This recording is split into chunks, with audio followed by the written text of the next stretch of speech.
аялдарды караганга болот, көзүмдү булайын. Гүл таңы программасы уланууда да бир жолу бардык телекөрүүчүлөрүбүзгө кутман таң каалайлы. Бүгүн 27 июнь Арапа күнү, ал эми эртең 28 июнда жалпы мусулман өлкөлөрүндө, анын ичинде мусулмандар арасында Курман айт майрамы белгиленет. Мына ушуга ылайык биз студиябызга Ысык Көл областынын казысы Алмаз Сагындыков агабызды чакырып маек куруу алдында турабыз. Деги эле Курман айт майрамы тууралуу жалпы айта кетсеңиз. Рахмат. Биринчиден кирип келген ыйык Курман айт менен баардык мусулмандарды, баардык динге ишенгендерди ыйык айт менен куттуктайм. Бул Курман айт чындыгында эми сөздүк маанысы Аллага жакындоо дегенди билгизет. Негизи адам баласы ошо денеси менен, анан мал жаны менен Кудайга айтканда жакындоо иретинде ибадат кылат. Орозону айтсак, адам денеси менен сабырдуулукка үйрөнсө, Курман айтта Алла Таалага өзүнүн Алла Таала берген рызкыга шүгүр кылуу максатында айтканда Кудайга жакындап, Кудайдан бир жакшылык, Кудайдан бир акырети түз болуш үчүн ниет кылып, ошо тилек кылат. А негизи Курбан деген бул негизи мусулмандарга гана парыз болгон эмес, же болбосо важип болгон эмес. Тиги негизи Адам алейхиссалам менен Адам атадан бери келаткан бул Алла Тааланын өкүмү. Эми Адам атанын доорунда ошо эки уулуна ошондой курбанчылык чалуу, Алланын жолуна курбанчылык кылуу буйрулган мезгилде, ал кезде ошол курбанчылык кабыл болгондон кийин ошол курбанчылык кылган нерсеси жок болуп күйүп кеткен болгондо, анан ал ошол жерде бир уулу, Адам алейхиссаламдын бир уулу жакшы ниет менен ошо баккан койлордун арасынан эң бир семиз, эң бир жакшы бир коюн алып келип курбанчылык чалат. Экинчиси болсо ошондой жанакындай дыйканчылык кылган болот, мөмө жемиштерден. Ал болсо эми баары бир курбанчылык чалгандан кийин деле ал жок болуп кетет. Ошон үчүн деп эле баягы көңүл жок эле жакшы ниет менен курбанчылык кылбайт. Бул жерде ошол негизгиси эле биздин адамдардын кылган курбанчылыгы Алла Таалага эч кандай айтканда муктаж эмес. Алла Таалачы бул жерде негизи кыргызча айтканда ниет, анан дитин кою керек, ниет түз болуш керек. Ал эми бүгүнкү күндөгү чалган курбанчылык ошол Ибрахим пайгамбардан бери келаткан, Ибрахим пайгамбар менен анын уулу Исмаил пайгамбардын экөөнүн ортосундагы болгон мамиле, Ибрахим пайгамбардын Алла Таала берген убадасын аткаруудан келип чыккан. Ал эми ошол эки Ибрахим пайгамбардын учурунда кылган ибадаты, кылган курбанчылыгы биз үчүн бүгүнкү күндө ошо сүннөт болуп эсептелет да. Чындыгында тарыхына кичине токтолуп турган болсок, Ибрахим пайгамбар ошол жашы өтүп калганга чейин, ислам тарыхында айтылат, чачына ак кирип, сакалына ак кирип калганга чейин айтканда тукум көргөн эмес экен да. Ошондой мезгилде балага зар болуп, биринчиден бул Алла Тааланын сыноосу. Ошол балага зар болуп, жараткан Алладан ушундай дуа кылган экен да: жараткан Алла, эгер ушу сен мага уул берсең, тукум берсең, мен ошол өзүңдүн берген жакшылыгың үчүн сенин алдыңда эң жакшы көргөн нерсемди, эң жакшы көргөн жаныбарды курбанчылык чалат элем деген убадасы болот да. Албетте ошол убадасын Алла Таала кабыл кылгандан кийин баягы Исмаил алейхиссалам төрөлүп, качан гана ошол 7-8 жашка, кээ бир эскермелерде 10 жашка чыгып калган мезгилде баягы Алла Таалага берген убадасын Алла Таала эскертет да. Сен монда дуа кылдык эле, эми уулуңду курбанчылык чал деген айтканда аян келет да. Эми ошол жерден элестетип көрсөк, ушунчандай күтүп жүрүп көргөн баласын, анан башка жаңылыктар деле бар да. Ошондо баласын чалуу деген бул канчалык адам үчүн өтө оор келет. Бирок негизгиси ошол Ибрахим пайгамбар Алла Таала берген убадасын аткаруу үчүн толук айтканда баш ийген да. Баш ийип ошол Исмаил алейхиссаламды курбанчылыкка даярданган. Муну Исмаил баласы Исмаил дагы муну билген. Ошентип бирок айтууга өтө кыйын болгон. Бирок Исмаил баласы дагы бул Алла Таала болгон бул буйрукту билип түшүнгөндө дагы атасы айткан атеке, эгерде Алла Таала ушундай өкүм боло турган болсо, анда мен ушул курбанчылык болууга мен даярмын деп атасын дагы тескеринче атасынан качкан ордуна атасын кайра Кудайдын буйругун аткарууга жана өзүнүн Кудай менен болгон убадасын аткарууга да баласына ушундай түрткү берет да. Эми бул жерден жанакы ажылыкта дагы шайтанга таш ыргытуу дагы ушул жерден келип чыгат да. Жанакы биринчиден ошол атасын азгырат, Ибрахим алейхисаламды, ошондой эле жанакы энесине азгырат, ошондо шайтан бул Алланын өкүлү, шайтан таш менен кылган бүгүнкү ошо бүгүнкү ажылыктагы ажырык амалдарынын бири болуп калган ушул тарыхка келип чыгат да. Эми ошол баягы баласын ошол курбанча чалуу боюнча бир өзгөчөлөнгөн жерге бараткан мезгилде баягы Алла Таала алып билүүчү, бирок Алла Тааланын жараткан махлуктар, булар да периштелер да, ушу периштелер дагы ошо атасы менен баласынын кыла турган ишин көрүп туруп ушундай айтканда таң калышканда, Алла кандай субханалла болуп, кандай бир ишти аткарып атат, кандай дегенде айтканда Алла Тааланын буйругун аткаруу, такыбалык деген нерсеге дагы периштелер таң калган да. Кыскасы ошентип баласын жанакындай курбанчалар мезгилде ошо тарыхта айтылат, бычак менен тартканда өтпөйт дагы, эгер ошо бычакты ташка чапкан болсо таш бөлүнүп кеткен болот да. Ошол мезгилде анан Алла Тааланын өкүмү менен асмандан кочкор чүрүлүп, мына ошондон Ибрахим пайгамбардан баштап бүгүнкү чейин мындай мөмө жемиштер эмес, же бир тиги адам эмес, ошо Алла Таала бизге белгилеп берген, көрсөтүп берген малдардан курбанчылык чалуу биздин тарыхыбызга бүгүнгү жетип келет да. Эми албетте жандык дегенде албетте адал малдардан болушу шарт. Же болбосо канаттуулардан дагы курбанчылык чалууга болбойт. Негизи ошол шариятыбызда көрсөтүлгөндөй кой эчки баласынан ошондой эле уй демекчи уйдун ичиндеги топоз же болбосо буйвол деп коебуз го, мына ошолор да кирип кетет. Ал эми төө, эгер төө баласынан да курбанчылык чалса болот. Ал эми жаштарына токтоло турган болсок, ошол кой эчки баласы негизи бир жынста болгондо байланыштуу. Булар 1 жаш болсо дагы жакшыраак да, же 1 жаштан жогорураак болсо дагы жакшы. Эгерде бир кандайдыр бир пародосту башкача болуп, же болбосо бир 6-7 айлык болсо дагы, мындай сүбөгү чоң болсо, аны дагы курбанчылыкка чалса болот. Ал эми уй баласынан же болбосо топоз баласынан курбанчылык чала турган болсо, мунун жашы 2 жаштан жогору болуш керек. 2 жаштан ылдыйраак болгону бул дурус болбой калат. Ал эми төө баласынан боло турган болсо, төөдөн 5 жаштан жогору курбанчылык чалганга шарият уруксат берет. Эми албетте муну бөлүнүштөрүнө кандай бөлүнөт дей турган болсок, негизгиси ошол кой эчкиден курбанчылык чала турган болсо, анда бир адам бир өзү үчүн гана, же болбосо үй бүлөсү үчүн чалса болот. Эгерде үй бүлөдө күйөөсү бир башкача бир акча тапкан болсо, аялы бир башка акча тапкан болсо, экөөнү тең курбанчылык чалыш мындай милдети важип болуп калат да. Ал эми кимдеги мисалы үчүн чоң бодомал төө уй соем деп турган болсо, алар дагы ошол 7 киши бир мал алып сойсо болот, же болбосо 1 киши бирди сойсо болот, эми шартына жараша.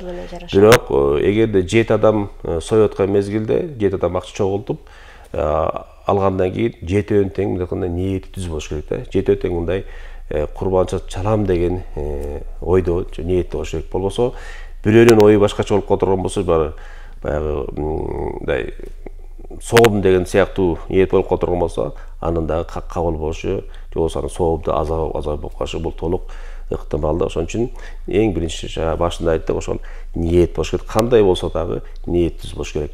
Ал эми жана ошол Ибрахим пайгамбар Алла Таала угуп алгандай, эң уул берсең эң жакшы көргөн нерсени курбанчылык чалат деген убада сорго. Ошо ниетте бүгүнкү күндө ошо мал жаныбарлардын ичинен эң жакшысын, баягы карып калды, же жылда эле колсу өлүп калат, же сүт чыкпайт деген сыяктуу эмес, тескеринче ичинен эң жакшы көргөн нерсесин Алла Таала жакындоо максатында курбанчылык союлат. Анан мынакей жогоруда айтып кеттиңиз, ошол курманчылык чалууда эске ала турчу нерселер бул канаттууларды чалууга болбойт дедиңиз, Анан негизи бул курмандык чалууга кимдер милдеттүү? Жогоруда айтып кеттиңиз, үйөсү дагы, аялы дагы акча таба турган болсо, экөө тең чалса болот деп. Анан кайсы бир деңгээлде мынча акча тапса, анан ошол курмандык чалууга милдеттүү болушу керекпи же буларга кандай нерселерди карап анан курмандык чалууга болот? Ооба, туура. Мисалы үчүн бул курбанчылык чала турган адамдардын колунда бар бул адамдар болушу шарт болот. Эң эле биринчиси мусулман болуш керек. Анан ошол мезгилде акыл эси жайында болуш керек да. Кээде иштебесе дагы атасынан калган мурастар болушу мүмкүн да балдардачы. Мына булар дагы балагатка жеткенден кийин ошол курбанчылык чалыш важип болуп эсептелет. Кимге зекет фарыз болгон болсо, зекетке өзүнүн байлыгы жеткен болсо, ошол адам курбанчы чалыш дагы важип болуп эсептелет. Ошол эле мезгилде орто жашар адамдарга дагы. Же болбосо ошол мезгилде ушу курбанчылык айт учурунда ошондой койго жете тургандай бир мүмкүнчүлүк болор акчасы болсо, мына ошол адамдарга дагы кой союш, курбанчылык кылыш милдет болуп эсептелет да, чындыгында. Ал эми ошол курмандыкка чалынган этти, жаныбардын этин кантип туура бөлүштүрүү керек, кимдерге берүү керек мисалы үчүн? Негизи баягы орозо кармаган адам үчүн эки бир кубаныч бар дейт. Ал кубаныч биринчи баягы эртеден кечке чейин ачка жүрүп кечинде ооз ачкан адам сүйүнүп, денеси сүйүнүп, рахат алып, ал эми ахиретте Кудай алдына барганда бейишке кирген үчүн бир кубаныч бар дейт да. Ошол сыяктуу бул курбан айтта дагы бир адам ушу жакшы ниети менен бир малын даярдап койду, курбанчылык кылып базардан алды же бакты дегендей. Ошол курбанчылыгын чалгандыгы үчүн ал өзү рахат алып сүйүнөт да. Мен Кудайдын аткарган буйругун аткардым деп. Ошол эле мезгилде бир канча күн айлап, жылдап эт жебеген адам дагы сорпу жеп эт жеп, ал дагы бир кубаныч бар да, бул жерде дагы кубаныч. Ал эми эт албетте негизи шарият боюнча, шарият эми албетте кенен соогуп алам десе, ошол союлган малдын баарын таратып койсо дагы өзүнүн акысы. Бирок негизи көп алымдарыбыз ошол жанакы 7 адам биригип союлган малдын дагы 1/7-ün 7-ге бөлсө болот. Ошондой эле койдун дагы 3-кө бөлсө болот. 7-ден 1/3 3-кө бөлсө болот. Ошондой эле кой эчкинин дагы этин 3-кө бөлөт. Мунун ичинде баш шыйрагы да кирет, терisi да кирет. Себеби баш шыйрагы да бул да койдун бир мүчөсү болуп эсептелет. Эми бөлгөн мезгилде 1/7-ün каласа таратып ийсе болот. Каласа 2/7-ün таратып ийсин, каласа баарын таратып ийсин. Бирок ошо көп алымдарыбыз 1/7-ün үйүнө алып койсо болот дейт.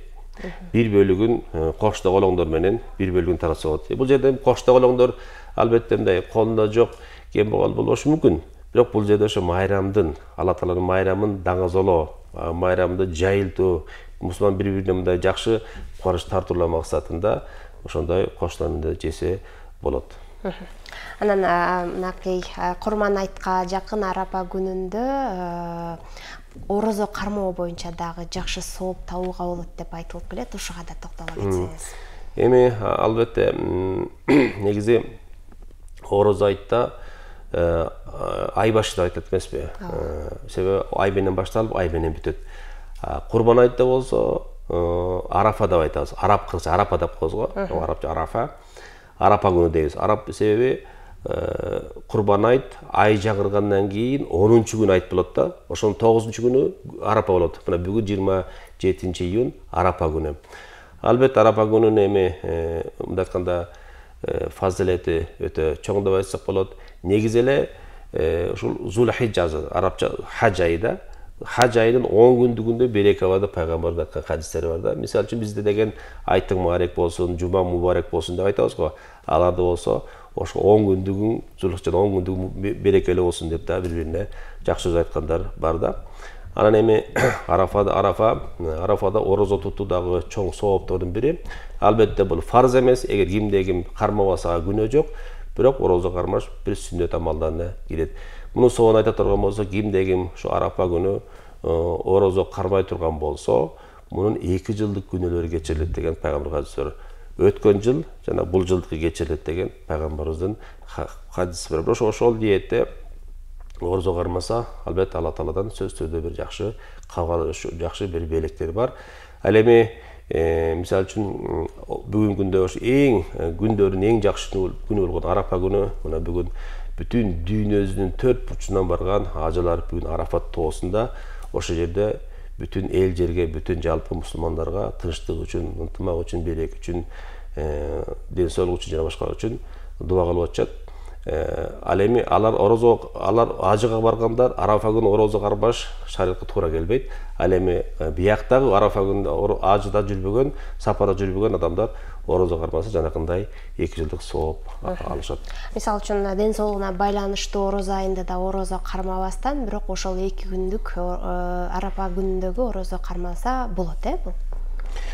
Жок, экөөнө эки башка да. Мисалы үчүн орозо, Алла Таала орозо айы адамдардын каалоосуна коюлган эмес. Муну мындай айтканда ден соолугу бар, акыл эс жайдагы адам кармашы милдет болуп эсептелет. Кармабаса күнөө жана карыз болуп эсептелет. Ал ден соолугуна байланыштуу. Да, ден соолугуна болсо ал башка нерсе. Ден соолугуна байланыштуу кармабаса, бирок мындай айтайын деген нерсе, баягы 1 ай орозо кармабай коюп, анан 1 күн орозо кармап койсом, күнөөм кечирип калат деген ойдо болуш керек. Тиги башка, Алла Тааланын өкүмү, бул башка, бул адам тандоосуна, каалоосуна коюлган нерсе. Кааласа, соо үчүн кармаса бул жакшы. Жана ошондой эле ошол Курман айттын алдында дагы садака иштерин жүргүзүү боюнча дагы каалоочулар болот, мисалы үчүн ошол боюнча дагы садака берүү боюнча дагы айта кетсеңиз. Эми көбүнчөсүнүн садака бул садака фитр бул орозо мезгилинде, орозо айында көп берилет. Бул курбан айтта көбүнчөсүн ошол курбанчылык чалуу болуп эсептелет. Жана айткандай, бул жерде эң негизи ошо Алла Таала берген мал менен Кудайга жакындоо. Чындыгында Алла Таала союлуп аткан малдын эч кандай канына дагы, сөөгүнө дагы, этине дагы, жүзүнө дагы муктаж эмес. Жана айтканда эң биринчи ниетине, адамдын ички дүйнөсүнүн ниетине байланыштуу болуп эсептелет.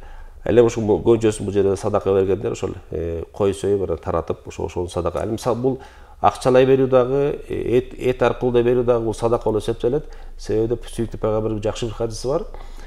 Ооруңарды, кырсыңарды садака менен тозгула деген. Жолбосо аз садака көп баледен, көп кырсыктан сактайт дегенде сүйүктүү пайгамбар. Ошон үчүн эт берсе да, акча берсе дагы ушундай садака жолуна кете берет. Анан дагы бир кошумча суроо, ошол айт майрамында эл арасында айтылып жүрөт, айт күнү 7 үйдү айттоого болот же 7ден ашпош керек деген дагы түшүнүктөр болот. Ушуну өзүңүз сөзүңүз менен айта кетсеңиз. Албетте, ислам бул майрам Алла Тааланын бизге берген майрамы да. Бул майрамда баягы учурашпай жүргөндөр, таанышып жүргөндөр, сүйлөшпөй жүргөндөрдүн бир кайра бир мамиле курушуна бир чоң бир себеп. Анан Алла Таала үчүн бири-бирин кечирип коюу дагы бир мүмкүнчүлүктөр болгон күндөр болуп эсептелет.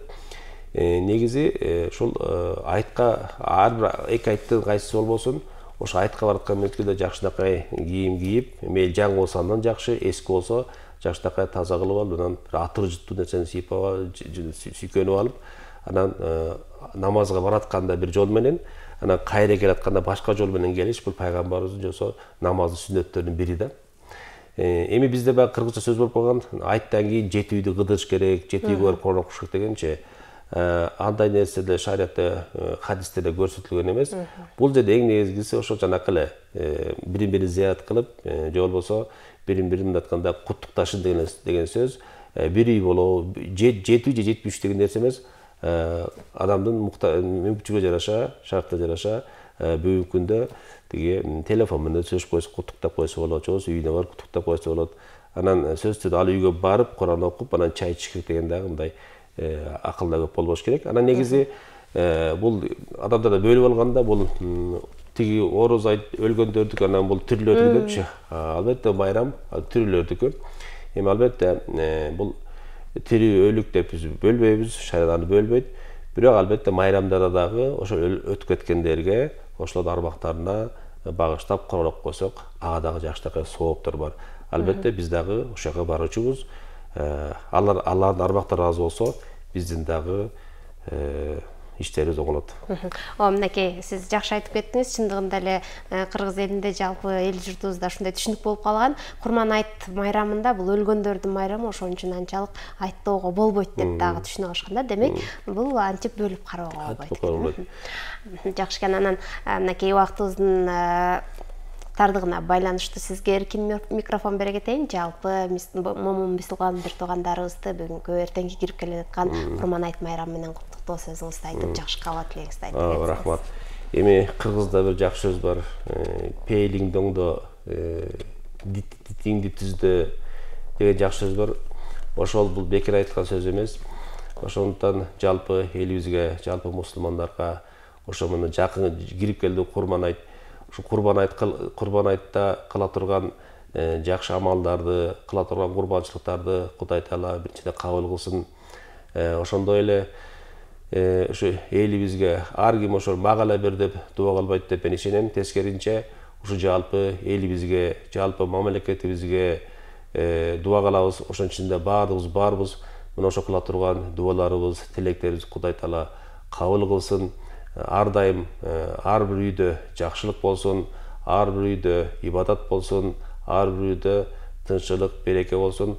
Карларыбызга жакшы ден соолук менен карлык берсин, балдарыбызга иман инсап берсин, элибизде, жерибизде токчулук, аманчылык болсун.